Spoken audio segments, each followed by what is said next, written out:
Cette rencontre avec Bernard de Montréal, rencontre du mois de septembre 1983, dont le thème est l'illusion du bonheur. On pourrait peut-être l'appeler aussi le bonheur, une illusion. Alors Bernard de Montréal, la première question, nous définir ce qu'est le bonheur.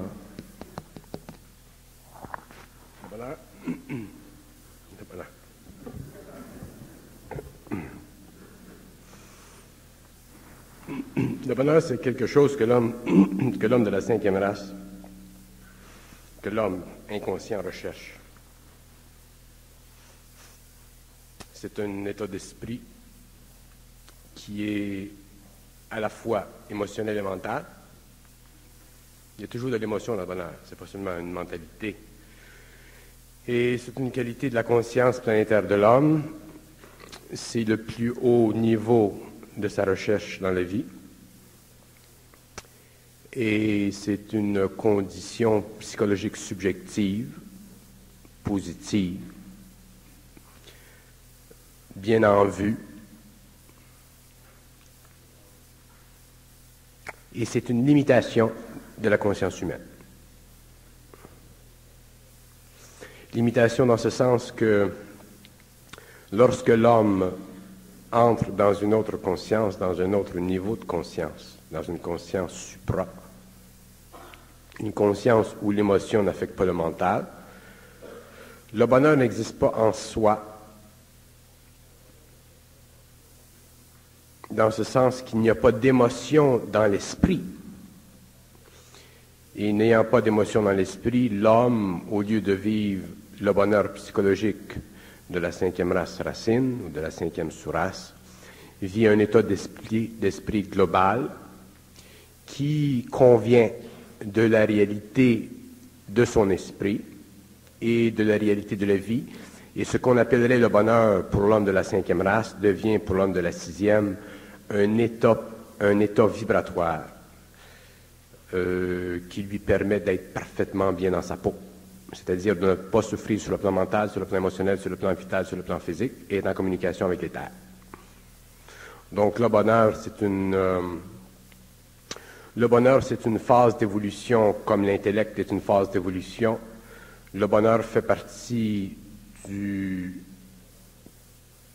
plus bel aspect de la vie de l'homme inconscient, comme l'intellect fait partie du plus bel aspect mental de l'homme inconscient.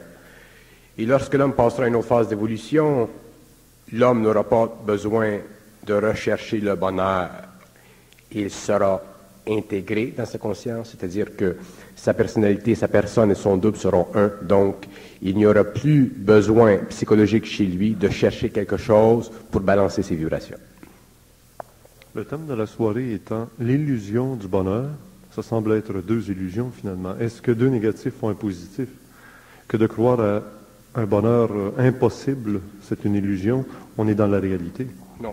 L'illusion, ce que les poètes ont toujours mentionné, l'illusion du bonheur relève du fait que l'homme inconscient vit dans la polarité de sa conscience. Sa conscience est polarisée entre le bien et le mal, le beau, le laid, le bon, le pas bon. Et comme sa conscience est polarisée, c'est-à-dire qu'elle n'est pas parfaitement intégrée à un autre niveau, son mental et son émotion servent constamment à le faire passer d'un état à un autre. Donc, le bonheur chez l'homme est une illusion dans ce sens qu'il n'est pas permanent, et il n'est pas permanent parce qu'il n'est pas réel. S'il était réel, autrement dit, si cet état d'esprit était réel, elle serait permanente. Et si elle était permanente, elle procéderait d'une sorte d'infinité de conscience. Cette infinité de conscience étant le lien vibratoire entre la conscience supramentale de l'homme ou le double et son ego. Donc, le bonheur, c'est une illusion dans ce sens qu'il n'est pas permanent. C'est psychologiquement valable dans le sens que ça permet à l'homme d'être heureux sur la terre, autrement dit d'être bien psychologiquement ou émotivement. C'est une illusion saine parce que ça lui permet de vibrer positivement vis-à-vis l'homme ou vis-à-vis la vie. D'un autre côté, à cause de la polarité, il y a le malheur aussi qui s'y rattache. Donc, dans le bonheur, il y a le malheur. Et le malheur, ça fait partie de la conscience expérimentale de l'homme, ça fait partie de la mémoire de l'âme de l'homme. Et l'homme est obligé de vivre le bonheur et le malheur jusqu'à temps qu'il ait éteint complètement le désir subjectif de son ego.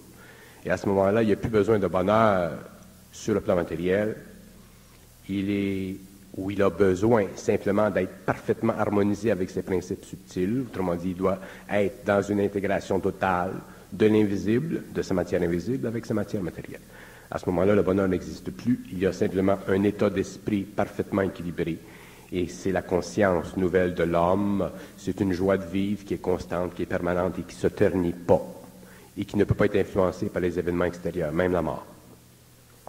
Mais il est curieux de parler de bonheur à notre époque alors qu'on est dans la fin du stade de l'involution, puisque nous sommes à une époque où on court le bonheur par tous les moyens inimaginables, alors qu'il y a quelques siècles, on se faisait dire comment être heureux. Aujourd'hui, on recherche le bonheur par une multitude de moyens. Oui. Selon les sociétés, selon l'évolution des sociétés ou la complexification des sociétés. Par exemple, un homme qui vit dans une société rurale, une société agricole, une société plus simple, peut avoir accès à un bonheur plus stable. Autrement dit, son bonheur sera plus stable. Mais un homme, aussitôt qu'il avance et qu'il vit dans une société complexe, telle que la société du XXe siècle, le bonheur n'est plus stable parce que la pression psychologique du corps de désir chez l'homme est trop grande et les affluents qui viennent vers lui sont trop nombreux. Donc l'homme est trop tenté et en étant tentant, il vit des expériences. En vivant les expériences, il échange constamment une position de vie pour une autre. On va prendre un exemple. Vous prenez un homme qui vit dans une société moderne comme la nôtre, qui a un bel automobile. Il va la conserver s'il fait un bon salaire pour 2 ans. Ensuite, il va changer. Tandis que l'homme qui vit dans une société rurale, son automobile, il va la conserver pour 20 ans. Et si un jour il y a un accident ou que cette automobile-là devient définitivement hors d'usage, il va la pleurer. Alors, le bonheur de l'homme, autrement dit l'état psychologique de l'homme, varie selon la culture. Et c'est ça le danger du bonheur. Le bonheur ne doit pas être fondé sur la culture ou sur la relativité de la culture. Il doit être fondé sur l'équilibre parfait entre les plans supérieurs de la conscience de l'homme, autrement dit le double, en relation avec l'ego, pour former un lien parfait qu'on appelle la personne. Une fois que l'homme découvre sa personne, automatiquement l'énergie en lui est en harmonie et il est constamment bien dans sa peau. Mais à ce moment-là, il ne recherche plus le bonheur. Il est bien dans sa peau. Si vous regardez les mystiques ou les gens qui ont vécu des états de conscience très avancés, ces gens-là, dans leur état, quand ils revenaient sur le plan matériel, étaient très, très, très, très, très calmes. Autrement dit, ils étaient dans une paix. La paix ne fait pas partie du bonheur. Il n'y a pas de paix dans le bonheur. Dans le bonheur, il y a simplement de la pulsation. C'est un maximum puis un minimum, un maximum puis un minimum, puis un maximum puis un minimum. Dans la paix, il n'y a pas de maximum puis de minimum. Dans la paix, c'est une continuité. C'est un continuum. C'est une relation entre l'intérieur et l'extérieur de l'homme. Et dans la société moderne, cette relation, elle est constamment fracturée parce que l'homme n'a pas d'identité. Le plus grand problème de l'homme vis-à-vis le bonheur, si vous voulez, c'est qu'il n'a pas d'identité. Parce qu'il vit au niveau de sa personnalité. L'homme ne réalise pas que sa personnalité humaine est simplement une coque. Si l'homme était capable de sortir de sa coque, il pourrait voir sa personne là, et il pourrait être en esprit ici. Donc, pour que l'homme soit bien dans sa peau, autrement dit qu'il connaisse la paix, au lieu de rechercher le bonheur, il faut qu'il soit très intégré. Et le problème de l'homme moderne, c'est qu'il recherche le bonheur et il n'a pas la solution ou les clés nécessaires pour découvrir la paix. Alors parlons donc de la paix. La paix, c'est très différent du bonheur parce que la paix, ça fait partie de l'esprit, tandis que le bonheur, ça fait partie de l'ego. La paix est à l'esprit, ce que le bonheur est à l'ego. Et l'esprit, c'est la partie ultime de l'homme, tandis que l'ego, c'est la partie inférieure planétaire de l'homme. C'est la partie expérimentale de l'homme. C'est la partie qui subit dans la vie les chocs de tous les jours, les hauts, les bas de tous les jours. Tandis que l'esprit de l'homme est inviolable. Et si l'esprit de l'homme est réuni à l'ego, à travers la personne, s'il y a une connexion, à ce moment-là, l'ego, au lieu de chercher le bonheur, vivra la paix. On ne cherche pas la paix. Elle se construit.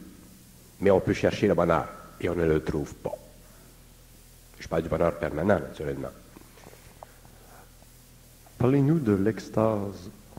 L'extase, c'est une fonction psychique du corps astral qui permet à l'homme de se remémorer instantanément les plus beaux moments de sa conscience avant la mort. Un homme qui est dans l'extase fait expérience des plus beaux moments de sa conscience avant l'incarnation. L'extase, c'est le processus de réincarnation temporaire de la mémoire de l'homme quand il était mort. Être en extase, c'est être mort, mais avoir le plaisir de l'être. Mais comme le monde de la mort, c'est un monde qui est très différent du monde de la vie, parce que c'est un monde où les lois sont différentes. C'est un monde où le corps matériel n'existe pas.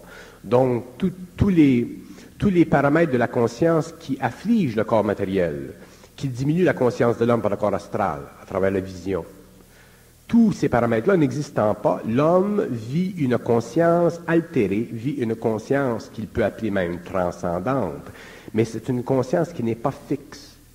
Elle dure un certain moment et elle part.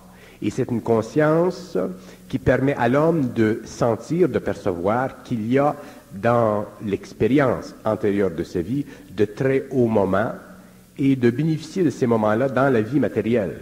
Mais ce n'est pas une expérience qui lui permet de créer sur la terre. C'est une expérience qui lui permet simplement de se remémorer vibratoirement les hautes altitudes lumineuses de sa conscience astrale. Donc, dans le fond, ça ne sert à rien. Il y a un livre qui vient d'être écrit qui dit qu'il y a 153 méthodes naturelles d'arriver à l'extase en dehors des drogues. Mais alors, parlez-nous de l'effet direct des drogues. Bon, ce que les drogues font, l'effet des drogues, c'est que les drogues changent la vibration du corps astral.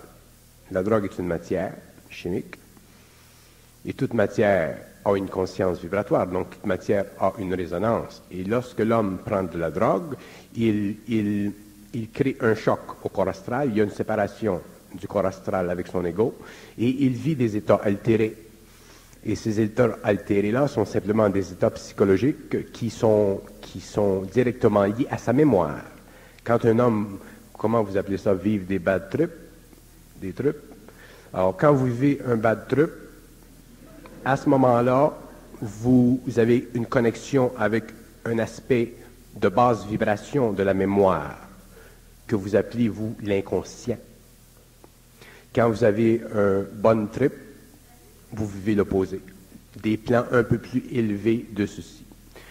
Mais dans les anciennes écoles d'initiatique, sous la surveillance des maîtres, souvent on employait des drogues pour accélérer le processus de dilatation des diaphragmes, mais aussi pour permettre que l'homme puisse avoir accès plus facilement à des échanges d'énergie entre le plan astral et son ego.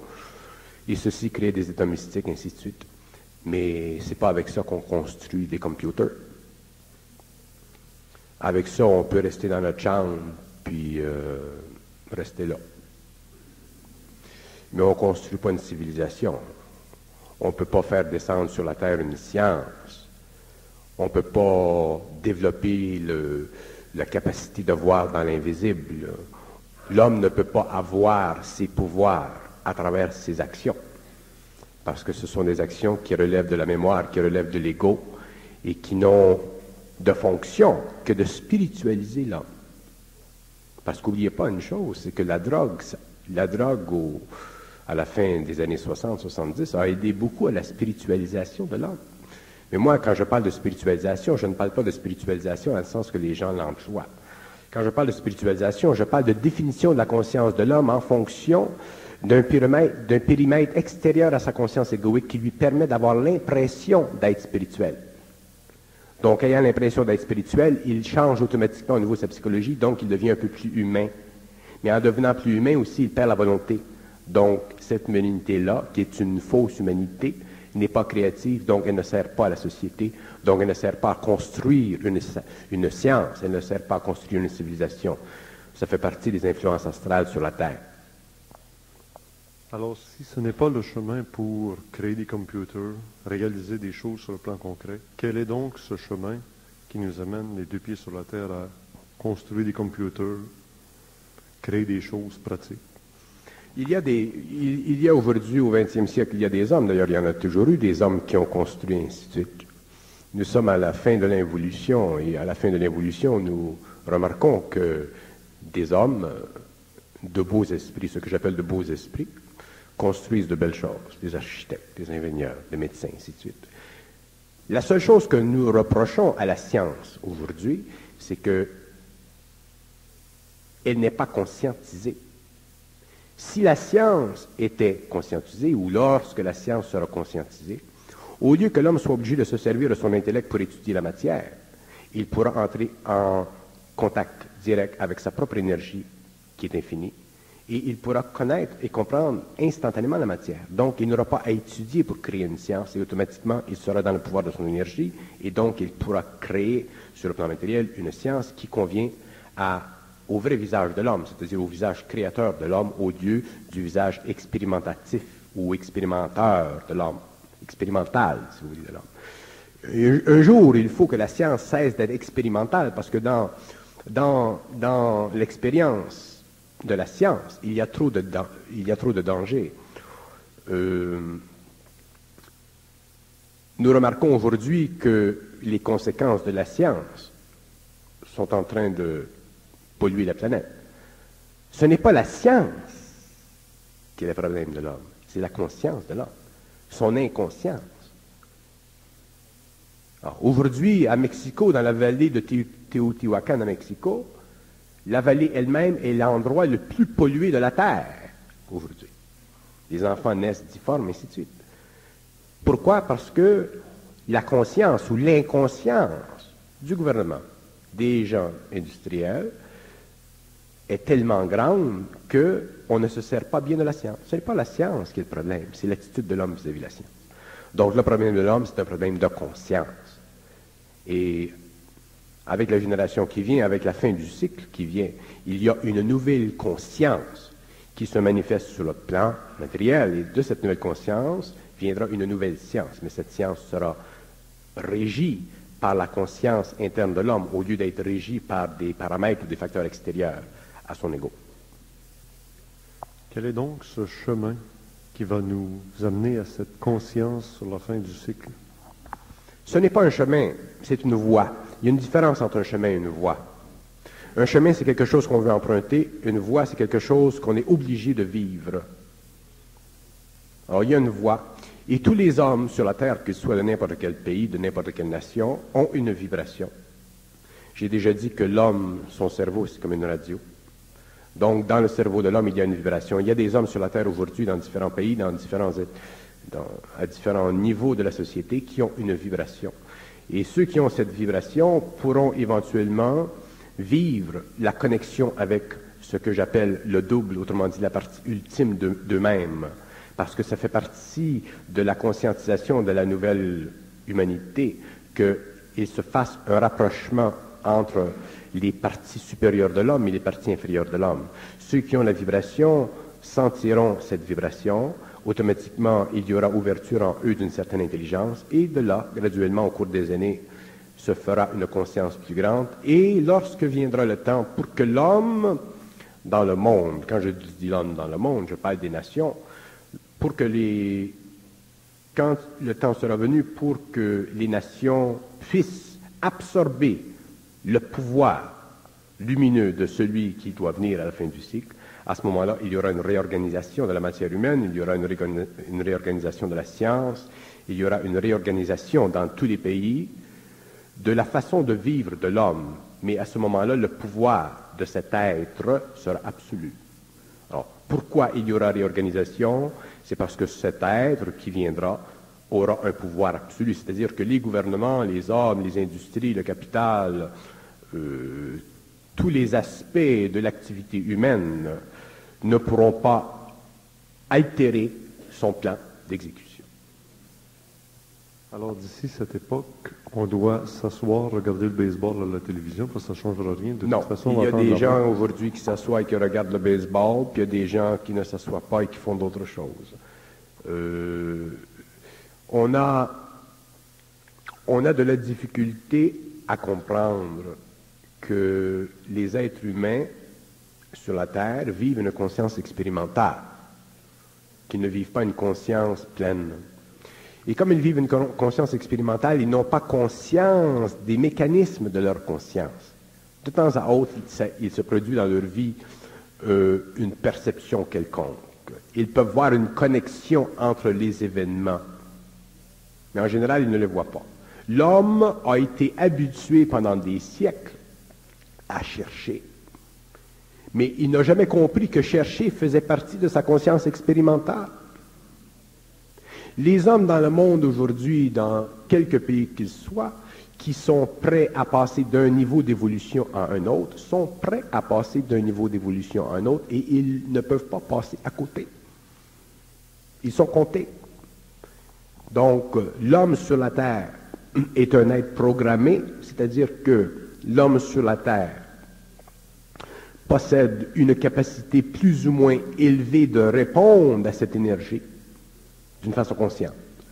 Ceux qui ont une très grande capacité de répondre à cette énergie d'une façon consciente travailleront en fonction, vivront en fonction de cette énergie, mais ne pourront pas laisser leur ego interférer avec cette énergie. C'est ça la différence entre l'homme de demain et l'homme d'aujourd'hui. L'homme d'aujourd'hui peut, à cause de son ego, faire interférence avec son énergie interne. L'homme qui vient, l'homme nouveau, le surhomme, l'homme supramental, appelez ça comme vous voulez, ne pourra pas faire interférence avec cette énergie parce qu'elle sera trop forte. Donc, au début, il aura l'impression au début d'être presque robotisé par l'énergie. Il va avoir l'impression de perdre le contrôle de son libre arbitre. Mais cette impression de perdre le contrôle de son libre arbitre, ça fait partie de l'illusion de l'ego qui souffre d'avoir une conscience autre. L'homme conscient, l'homme de demain, découvrira, réalisera par lui-même que le libre arbitre est un aspect de la programmation planétaire de l'homme pour l'empêcher de vivre en contact avec son énergie interne. Aussitôt que l'énergie interne commence à se manifester à travers ses principes, cette conscience philosophique ou psychologique disparaît lentement, lentement, lentement. Ça crée un certain désarroi chez l'ego, mais éventuellement il se forme une fusion. Et c'est la fusion qui est la caractéristique nominale de l'homme de la 6e race racine. Une fois que cette fusion sera installée sur la Terre chez ces hommes, et que ces hommes seront en communication télépathique, éthérique, et qu'ils auront accès au courant tellurique qui sera manifesté par cet être-là que je parle à la fin du cycle, ces hommes seront absolument absorbés dans cette énergie. Et ce sont ces hommes qui travailleront avec ce que vous appelez les forces de l'invisible pour créer sur la Terre une nouvelle organisation scientifique et mondiale. Qui est cet être-là? D'où vient-il? Cet être-là vient il vient de la galaxie, il vient du système dans lequel nous vivons. C'est un être qui est générateur. Il est générateur. Ce n'est pas un être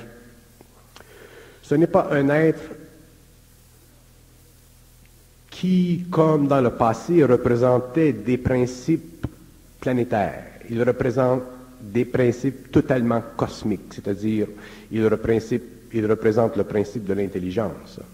Le principe de l'intelligence étant la manifestation sur le plan matériel de toute la mémoire cosmique à travers un individu comme canal.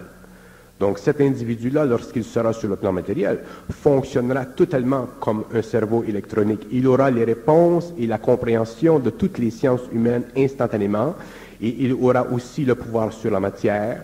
Il aura la capacité de rendre son corps matériel invisible. Autrement dit, il aura des pouvoirs absolus pour arracher l'humanité à l'astral. Et avec l'organisation des communications qui existe aujourd'hui, cet homme, lorsqu'il fera son apparition, si vous voulez, dans le monde d'une façon officielle, sera officiellement reconnu par tous les gouvernements du monde et par toutes les religions. Et à partir de ce moment-là, son pouvoir sera tellement grand qu'aucune force sur la terre pourra empêcher sa manifestation. Ce sera l'arrêt de l'activité astrale sur la terre. Et ce sera la période de la reconstruction. Et à partir de ce moment-là, les sciences cosmiques seront données à l'homme à travers un certain nombre de canaux situés dans différentes parties du monde. Et un certain nombre de ces êtres-là qui vivront en conjonction avec cet être-là auront accès à des plans invisibles de la Terre, dans une région quelconque de la planète, où là seront situés les grands laboratoires cosmiques de la planète. Et d'où seront sorties les grandes inventions dont se servira l'humanité au cours des siècles. Quand on fait référence au texte sacré des religions ou dans les fondements même des doctrines ésotériques, à qui on peut le référer, cet homme-là? Est-ce que c'est le retour du Messie? Est-ce que c'est... Vous pouvez lui donner le nom que vous voulez. Vous pouvez l'appeler Joe Blow, vous pouvez l'appeler le Messie, vous pouvez l'appeler Jéhovah, vous pouvez lui donner le nom que vous voulez. Ce sont des formes. Les noms sont simplement là pour cacher la réalité. Il s'agit bien là d'un individu. C'est un être, un individu, oui. Avec 2 jambes, 2 bras puis une tête. Oui, oui, 2 jambes, 2 bras, une tête. Je suis sûr qu'il pourra à la toilette aussi. Je n'ai pas compris.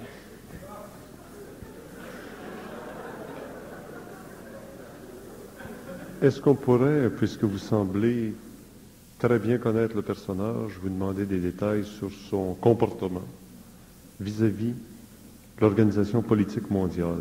Quelle modification apportera-t-il sur le plan politique mondial? Il créera un État mondial.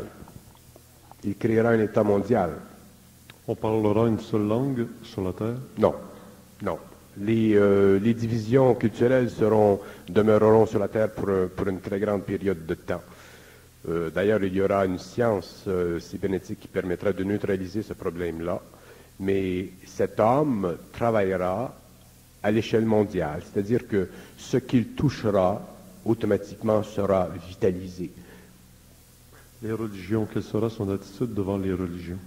Les religions, lorsque cet être-là sera connu dans le monde, les religions perdront de leur substance, mais d'un autre côté, les êtres religieux dans le monde qui auront adhéré à la doctrine de leur religion verront dans cet être-là, de quelque religion qu'il soit, l'être que leur religion annonçait. Donc, le Jéhovah verra, ainsi de suite, le mormon verra, ainsi de suite, le chrétien verra, ainsi de suite, le juif verra, ainsi de suite. Donc, chaque religion verra l'être à travers sa propre lentille, comme d'ailleurs toujours les religions ont vu les hommes ou les initiés ou ceux qui sont venus pour engendrer sur la planète, selon leur vision, selon leur émotivité, selon leurs caractéristiques personnelles. C'est normal. On a parlé des extases tantôt, juste avant de poursuivre sur la description de la personnalité de cet être. Qu'est-ce que c'est qu'un mystique pour vous? Un mystique, pour moi, c'est un homme qui est en train de découvrir sur les plans subtils de sa conscience astrale des mémoires qui lui permettent de ramener sur le plan matériel une certaine sagesse. Donc, dans le fond, un mystique, c'est un être qui est en contact astral avec ses mémoires et qui rapporte sur le plan matériel une certaine sagesse pour aider l'humanité à se développer, à se spiritualiser, à entrer en contact elle-même avec sa propre mémoire, ainsi de suite. Alors revenons maintenant à cet être. On a vu que sur le plan politique, il instaure un gouvernement universel, mondial. Sur le plan économique, y aura-t-il une seule monnaie sur la Terre? Sur le plan économique, il y aura un renversement du pouvoir financier, donc il y aura une réorganisation des États financiers, donc il y aura une restructuration des lignes économiques de la planète. Les lignes économiques de la planète étant les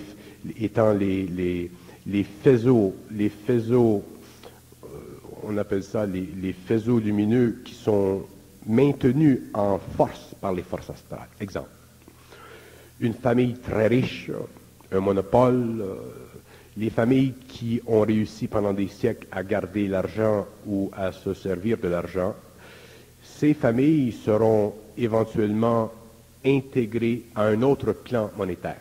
Parce qu'éventuellement, l'argent ne pourra plus être utilisé sur la Terre pour 2 raisons. Parce que d'abord, l'argent crée la division entre les nations, et deuxièmement parce que l'argent est un outil qui a été donné à l'homme pendant qu'il était inconscient, c'est-à-dire que l'argent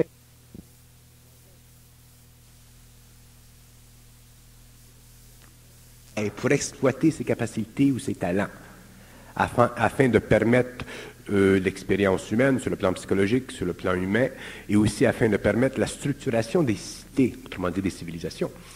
Mais dans l'avenir, dans le temps qui viendra, la planète sera tellement petite, les relations entre les différentes régions, entre les différents gouvernements seront des relations tellement instantanées que l'argent ne sera plus nécessaire parce que le concept de la banque, tel que nous le connaissons, sera totalement neutralisé. Autrement dit, à l'an 2014, il n'y aura plus de banque sur la Terre.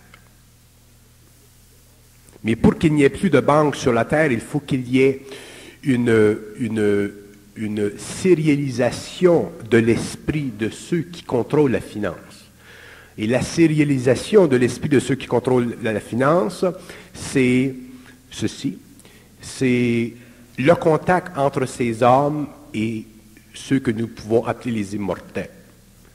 Donc, le contact entre les immortels et ces hommes permettra de neutraliser certaines activités. Et comme nous faisons à ce moment-là partie d'une nouvelle évolution, comme nous faisons partie à ce moment-là d'une nouvelle intégration de l'énergie de l'homme avec la conscience planétaire, il n'y a plus de force sur la Terre pour empêcher cette programmation nouvelle. Donc, c'est pour ça que dans les textes ésotériques, on dit souvent il n'y aura plus de mal sur la Terre pour 1000 ans, c'est une façon de parler, en symbole. Mais il y aura définitivement une rétraction dans le monde des forces astralisantes et une infusion dans le monde des forces créatives. Mais ça nécessitera un pouvoir absolu, et le pouvoir absolu sera la manifestation de cet être-là. Donc, il n'y aura plus possibilité pour l'homme de gérer la planète selon ses qualités expérimentales, subjectives, émotives, intellectuelles. Il sera obligé de vivre selon des lois établies par cet être-là à travers un consortium. Un consortium très, très réel, très physique, qui sera établi quelque part aux États-Unis, qui sera un centre nerveux de l'activité politique, économique à l'échelle mondiale. Comment se réglera l'opposition entre le capitalisme et le communisme? L'opposition entre le capitalisme et le communisme va être réglée lorsque les conditions politiques militaristes en Russie auront cédé. Et ensuite, il y aura une réorganisation du capital aux États-Unis. Autrement dit, il y aura une socialisation du capital. Mais ce ne sera pas la socialisation du capital telle que nous le connaissons aujourd'hui. Là, quand je parle de socialisation des activités politiques ou capitalistes de l'homme, je ne parle pas dans le cadre des efforts psychologiques d'aujourd'hui des gouvernements. Pour que le capital et la politique et l'économie soient socialisés à l'échelle planétaire, il faut qu'il y ait dans le monde un être qui ait le pouvoir total de contrôle sur l'évolution future de l'humanité, sur tous les plans de la conscience expérimentale de l'homme. Donc, sur le plan de la science, sur le plan de l'économie, sur le plan de la politique, sur le plan de la prévision, sur le plan de la matière, afin que les hommes sachent qu'il y a sur la Terre un être qui vient d'une autre planète, d'un autre plan, pour réorganiser le matériel humain et le réorganiser de telle sorte que, en relation avec la science, il soit établi sur la Terre des systèmes de computation, qu'on appelle aujourd'hui des cerveaux électroniques, mais d'un autre ordre, qui, eux, auront accès à toute l'information et qui seront branchés sur tous les computers qui existent dans le monde. Donc, lorsque les gouvernements auront besoin de savoir, d'avoir de l'information vis-à-vis telle chose, leurs systèmes seront branchés à ce système, et c'est de ce système que viendra l'information, et les gouvernements agiront selon l'information qui viendra de ce système. Mais ce système sera construit par des extraterrestres. Donc, il sera sans faille. Il n'aura besoin d'aucune programmation, et c'est un système qui sera parfait et qui sera unique dans le monde, et ce sera le cerveau de l'humanité. On retourne à l'Atlantide. On retourne à l'Atlantide à un autre niveau, oui. On retourne à l'Atlantide à un autre niveau, mais ce que l'Atlantide a fait et ce que l'homme de demain fera, c'est un jeu d'enfant. Parce qu'aujourd'hui, l'homme a développé la technique, il a développé la technologie. Je vais vous expliquer ce que je veux dire par technologie. La technologie, aujourd'hui, telle que nous la connaissons, c'est le processus final, conclusif, de l'accumulation très complexe d'une grande quantité d'informations réunies par plusieurs hommes sur une grande période de temps. Tandis que la technologie de demain ne sera plus la même. La technologie de demain sera une technologie créée instantanément et fondée instantanément dans le monde. Autrement dit, la technologie sera établie, pouf. Et de son établissement viendra dans le monde ses bénéfices. Donc il n'y aura plus de problème technologique. L'homme ne souffrira plus de technologie. L'homme ne sera plus esclave de la technologie. Parce que la technologie qui sera supervisée par des intelligences qui ne sont pas mortelles sera totalement apte à donner à l'homme ce dont il a besoin comme réponse aux problèmes complexes de sa technologie ou ici de son matérialisme.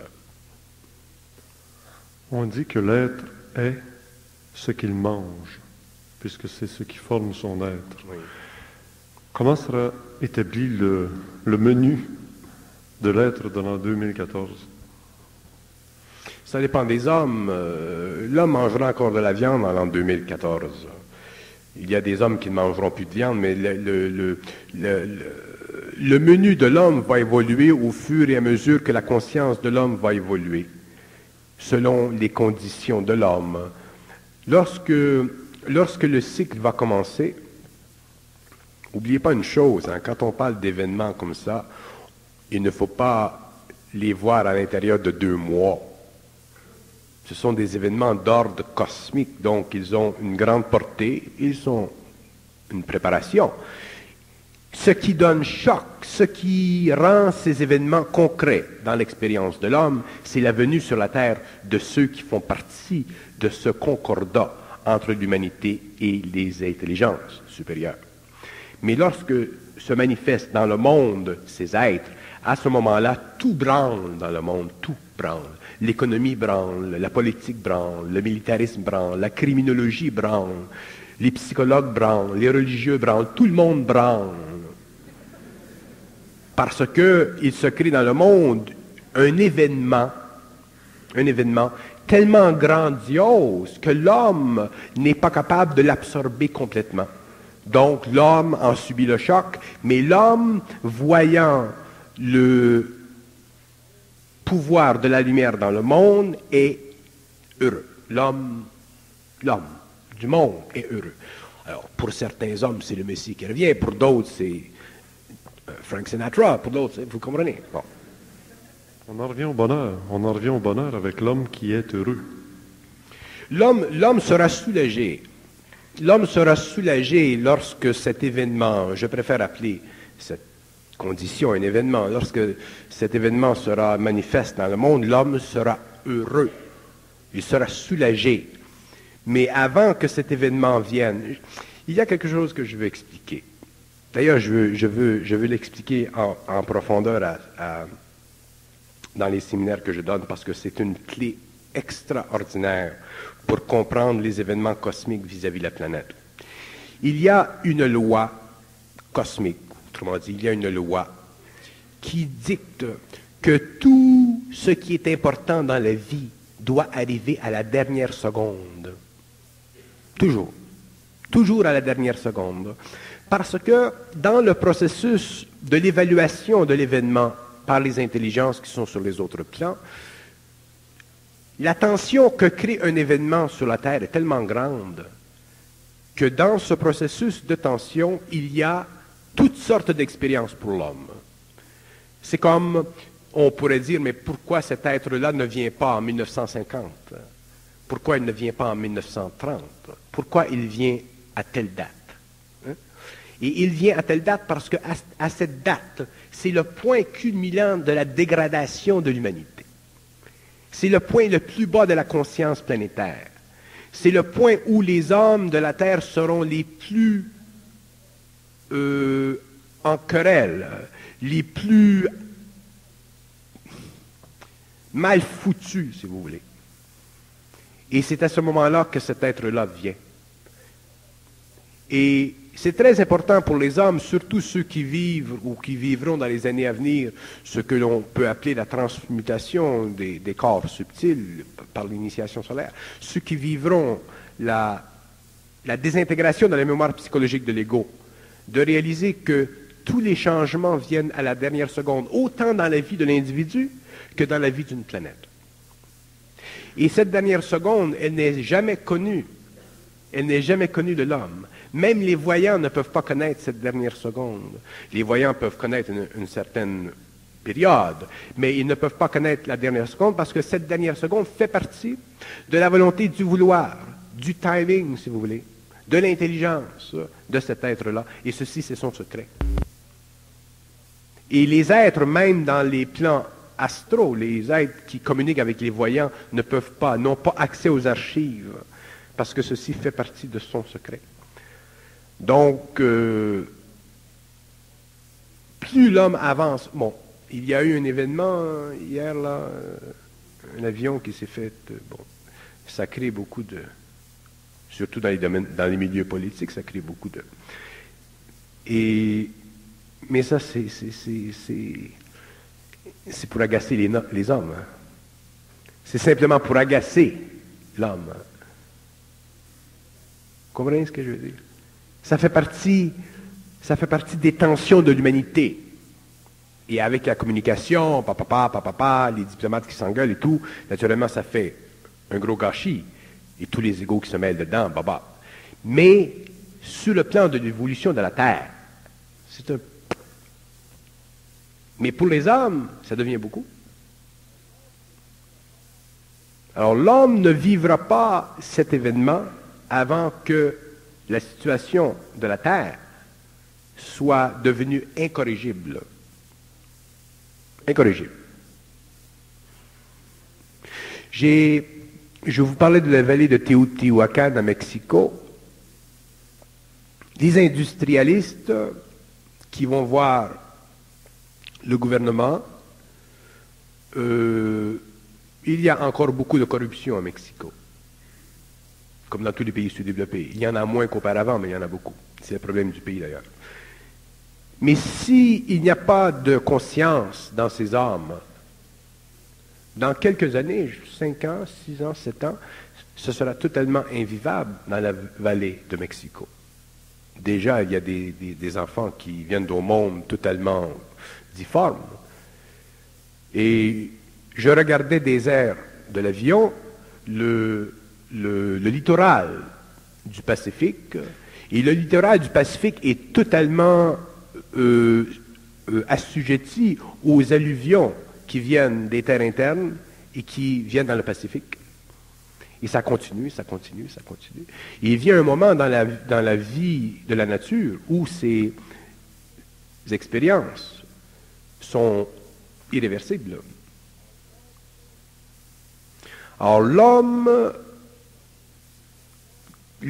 qui va vivre les prochaines années, la prochaine moitié de génération, si vous voulez, va voir des choses, il va entendre des choses, va connaître des choses qui vont le bouleverser. Et ça va tourner l'homme vers ce que vous appelez dans la religion, Dieu. Mais même s'il y a beaucoup d'illusions dans la conscience subjective, primitive de l'homme vis-à-vis son Dieu, le fait que l'homme se tourne vers son Dieu, il s'ouvre automatiquement à une vibration. Et c'est de cette vibration que commence le travail de connexion entre le double et l'ego. Et c'est comme ça que des hommes dans le monde seront amenés à cette sensibilité qui fera d'eux un jour des êtres qui pourront communiquer par télépathie avec d'autres. À vous entendre parler, l'humanité va vivre une forme d'initiation. Oh, l'humanité aujourd'hui est en initiation. D'ailleurs, l'humanité l'a été pour longtemps, mais l'humanité avance de plus en plus dans l'initiation. Maintenant, ce n'est pas seulement l'humanité en général, ce sont des individus qui vivent l'initiation. Mais effectivement, l'humanité va vivre une initiation. Oui. Parce que c'est la fin d'un cycle. La fin d'un cycle, qu'est-ce que c'est? C'est la destruction des vieilles formes. Pourquoi? Pour la génération de nouvelles formes. mais sous le contrôle de l'esprit et non sous le contrôle de l'ego.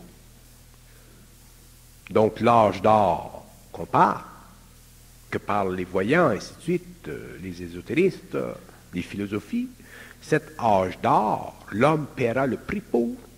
Il ne lui sera pas donné sur un plateau d'argent. Non.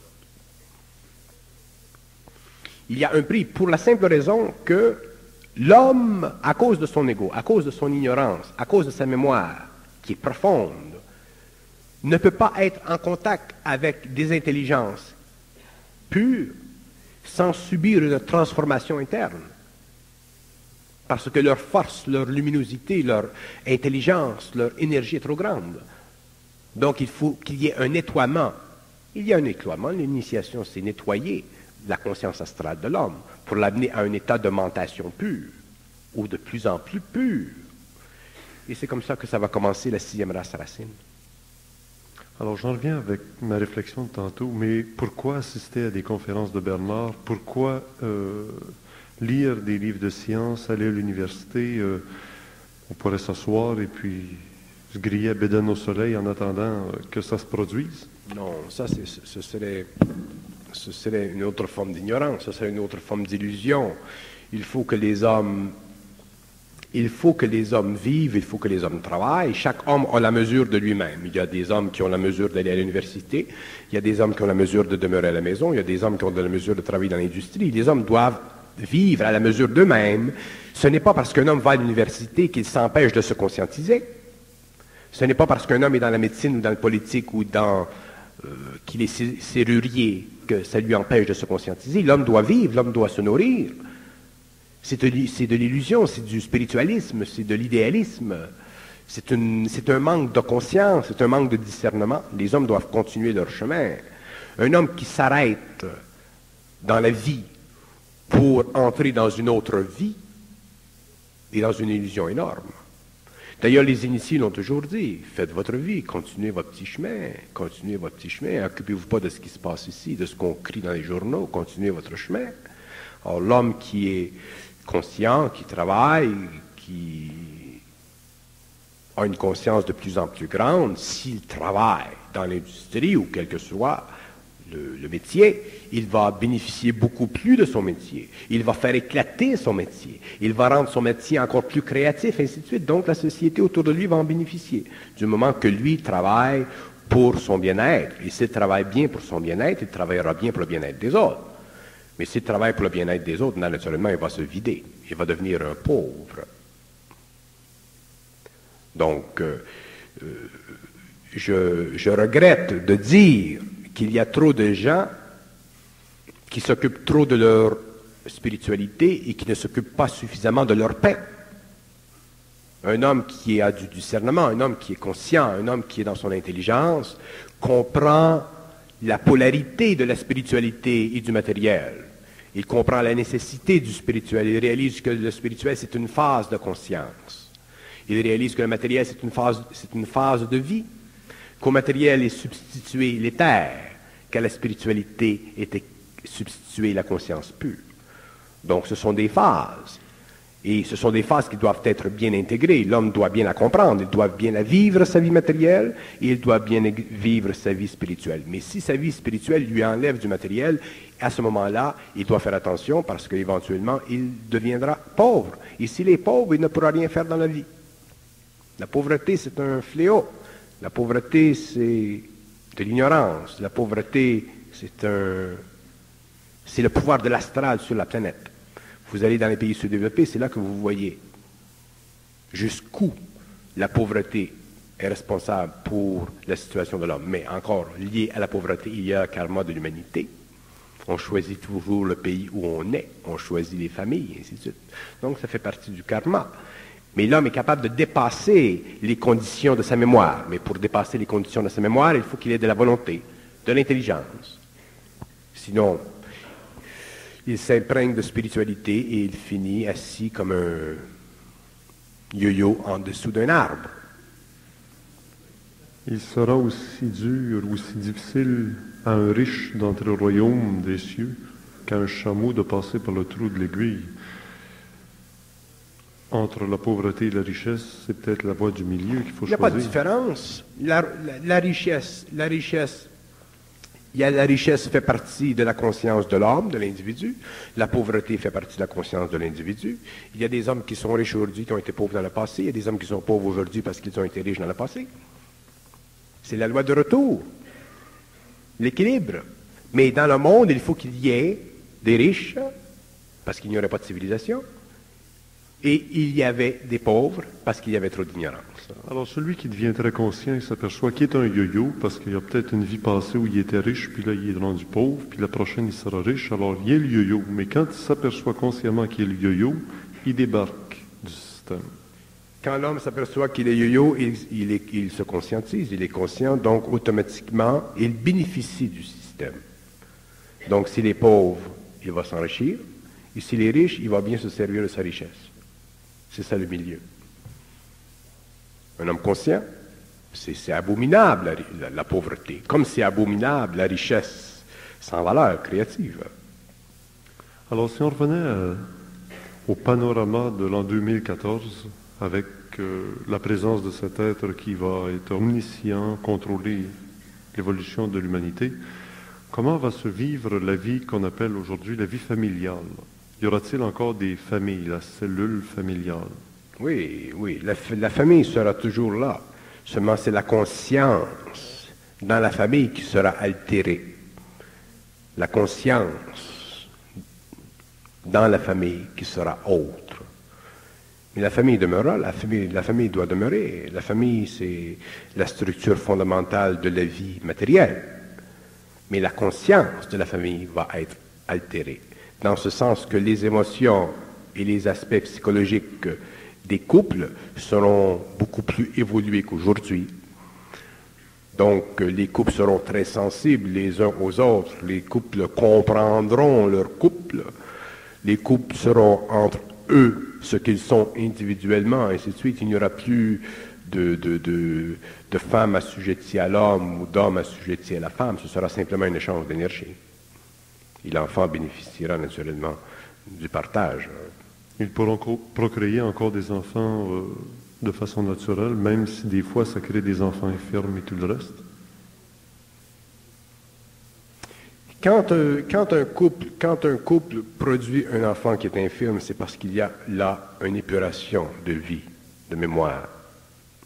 Mais la science sera très avancée. La science sera très, très avancée. D'ailleurs, si nous regardons le 21e siècle, les maladies n'existeront plus sur la Terre. Donc, la science sera très avancée et l'homme pourra corriger les malheurs naturels, les erreurs de nature, si vous voulez. Le vieillissement. Le vieillissement aussi sera ralenti parce que la science de la génétique sera très avancée. Alors, à vous écouter parler, le bonheur pour l'humanité s'en vient. Pour l'humanité, oui. Je parle des individus. Pour l'humanité, si vous voulez parler du bonheur de l'humanité, le bonheur de l'homme, la joie de vivre de l'homme, oui, effectivement, il y aura de l'entente dans le monde. Mais sur le plan individuel, ceux qui entreront en contact avec les immortels, ceux qui auront le pouvoir, il y aura des hommes sur la terre qui auront le pouvoir. Ces hommes qui auront le pouvoir ne seront pas des êtres qui chercheront le bonheur. Ce seront des êtres qui auront une joie de vivre naturelle. Ils seront dans une paix permanente. Le phénomène psychologique de l'ego de chercher le bonheur, ça n'existera plus pour eux. Mais pour l'humanité, effectivement, pendant des siècles, ça continuera. Il ne faut pas s'imaginer que la venue de cet être dans le monde changera la structure psychologique de l'humanité instantanément, parce que l'humanité doit évoluer, le processus d'évolution doit se continuer, mais un aide puissant doit être donné à l'homme. Vous êtes d'accord avec la formule ésotérique qui dit « le maître paraît quand l'élève est prêt ». Le maître paraît toujours quand l'élève est prêt, et juste. De la même façon que cet être paraîtra quand l'humanité sera prête. Oui, très juste. Sans être raciste, ça va être un Américain, race blanche. Si sera un Américain race blanche, je crois que cet être-là, God is an American. God is American. Non, je crois que cet être-là sera tellement transformé que même s'il était américain, cet être-là, ou que s'il était juif aujourd'hui, ou italien, ou quoi que ce soit, cet être-là sera tellement transformé qu'il n'aura aux yeux de l'humanité aucune provenance nationale. Est-ce qu'il va être extraterrestre de naissance extraterrestre ou comme le Christ, il apparaîtra un bon jour par l'opération du Saint-Esprit nommé Gabriel? Non. Cet être-là est sur la planète aujourd'hui. Ce n'est pas un être de naissance extraterrestre.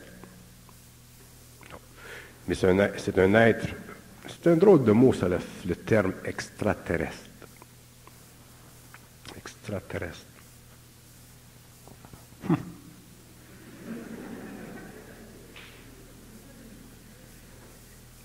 Vous savez pourquoi on emploie le terme extraterrestre?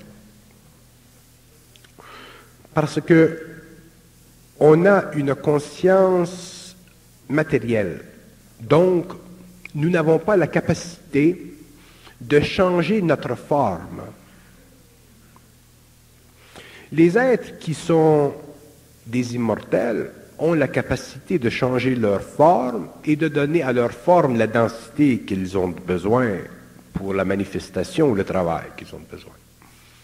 Donc un extraterrestre est un immortel qui a la capacité d'altérer sa forme ou d'altérer la forme ou de créer une forme de transport pour se déplacer dans l'espace, dans le temps.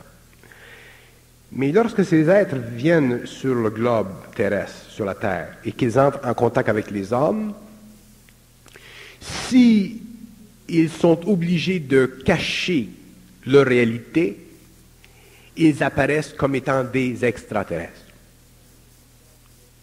S'ils entrent en contact avec des hommes de haute évolution, ou des hommes qui les attendent, ou des hommes qui ont déjà un rapport vibratoire avec eux, ou des hommes qui viennent déjà peut-être de leur monde, à ce moment-là, ils ne se manifestent pas comme des extraterrestres. Ils se manifestent comme des êtres de lumière. Donc le phénomène de l'extraterrestre, le concept de l'extraterrestre, c'est un concept qu'on doit très très bien regarder en face. Il faut comprendre que dans la sémantique de l'homme, dans le langage humain, il y a des failles.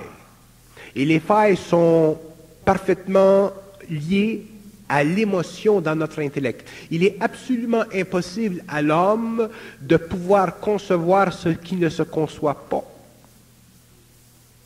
Pourquoi? Parce qu'il est obligé, pour concevoir ce qui ne se conçoit pas, de cesser de penser à ce qui se conçoit. Lorsqu'il a cessé de penser à ce qui se conçoit, il est libre de la mémoire de l'humanité. Donc, à ce moment-là, il est capable d'absorber en lui une autre mémoire, c'est-à-dire absorber en lui les courants d'énergie qui viennent vers lui et qui servent à lui faire comprendre ce que nous appelons les aspects ou les dimensions parallèles de l'univers. Sur le plan matériel, les hommes ont des yeux. Et les hommes ne sont pas capables de voir dans l'invisible parce que leur corps astral est trop dense. Si les hommes étaient capables de voir dans l'invisible, et quand je parle dans l'invisible, je ne parle pas sur le plan astral, je parle dans l'invisible. Si les hommes étaient capables de voir dans l'invisible, ils verraient que ces êtres-là ne sont pas des extraterrestres, que ce sont des êtres de lumière, mais qui ont la capacité, pour quelque raison que ce soit, de prendre une forme qui devient pour nous extraterrestre, parce que dans les annales de l'ufologie, on a trouvé des spécimens ici, des spécimens là, différentes formes ici, différentes formes là, et ces formes sont demeurées figées dans les mémoires de l'homme. Lorsqu'en fait, ces formes sont absolument matérialisables et dématérialisables, ils n'ont aucune fonction autre que de cacher à l'homme le vrai visage de ces êtres. Je vais vous m'excuser un instant. Vous prenez un exemple. Supposons que ces êtres veulent étudier le comportement psychologique d'une tribu, pour des raisons. il est évident que lorsqu'ils iront ou lorsqu'ils se manifesteront à cette tribu, ils se manifesteront selon la mémoire de la tribu. Donc la tribu dira, et probablement un voyant quelconque recevra de l'information comme quoi le grand-père ou les anciens reviennent bientôt là. Et tout à coup, l'ancien revient, il est là, braqué devant la cabane. Hein? Mais si le même être arrive à New York, à Wall Street, pour parler à un financier, c'est évident qu'il ne va pas arriver avec des antennes. Hein? Donc, il faut faire attention à l'illusion de la forme. Toutes les formes matérielles sont dématérialisables par les immortels.